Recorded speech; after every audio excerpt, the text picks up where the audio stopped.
Olá, vamos conversar um pouquinho a respeito dessas placas de circuito impresso que eventualmente vocês possam encontrar ao abrir algum equipamento eletrônico. Vamos analisar primeiramente a forma como os componentes foram fixados. A gente percebe aqui que a soldagem humana é uma placa de fenolite perfurada que permitiu fixarmos cada um dos componentes através da soldagem. E o que nós estamos vendo aqui é a trilha,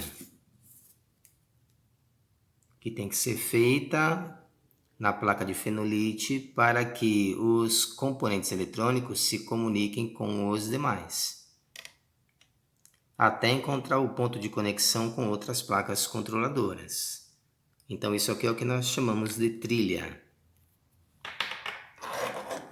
Uma outra observação é em relação a essas marcações em branco que caracterizam a serigrafia, que é feita nas placas de fenolite, identificando cada um dos componentes. Então aqui tem a letrinha D de diodo, aqui tem a letrinha R de resistor e aqui a letrinha C de capacitor. Então cada componente é devidamente marcado previamente e isso facilita o procedimento de montagem na linha de produção. Agora sobre os componentes, nós temos aqui um transformador, fusível, um capacitor, resistores e diodos, além dos plugs de conexão com a rede elétrica e com os demais componentes, onde entrarão aqui os cabos flap, que nós já conversamos em vídeos anteriores. Então, que parte corresponde esta aqui? Esta corresponde à parte responsável pela retificação. É o que nós chamamos de conjunto de fonte retificadora. Por que isso? Porque este equipamento eletrônico foi alimentado pela rede elétrica por aqui, com 127 volts, imediatamente passa por esse transformador, que tem um bocado de placas de ferro e fios enrolados, exatamente para reduzir a voltagem para a voltagem correspondente ao equipamento eletrônico que você está utilizando. Então, se for um equipamento de 32 volts, esse transformador será responsável em fazer a conversão de 127 volts para 32 volts. E mesmo assim, ainda será corrente alternada.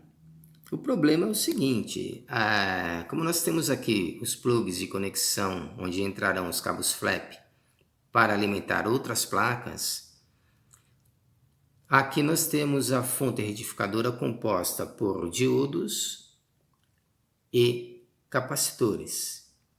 E os resistores também, justamente para transformar a corrente alternada, que entra aqui como 32 volts, em corrente contínua. Porque se entrar diretamente os 32 volts, os demais componentes eletrônicos, e esses aqui são os componentes eletrônicos, além dessa placa, eles serão praticamente queimados. Então esses componentes eles vão transformar a corrente alternada em corrente contínua. Isso é que nós chamamos de fonte retificadora. E aqui nós temos, além desse sistema de proteção ao conjunto eletrônico, o fusível.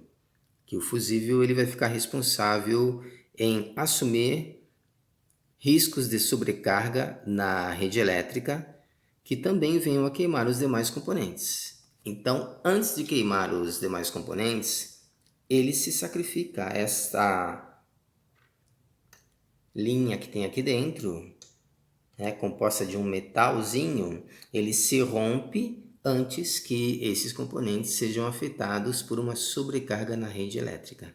Ok? Então, aqui uma ideia bem legal do que é fonte retificadora. Se você abrir outros componentes, como por exemplo uma lanterna recarregável, você também vai observar algo bem parecido. Então aqui nós temos a bateria, que vai fazer o papel aí de um capacitor, que vai receber através desse plug aqui a corrente elétrica vinda aí dos 127 volts. Essa corrente elétrica vai passar por essa fonte retificadora composta de um capacitor e de um conjunto de diodos e resistores.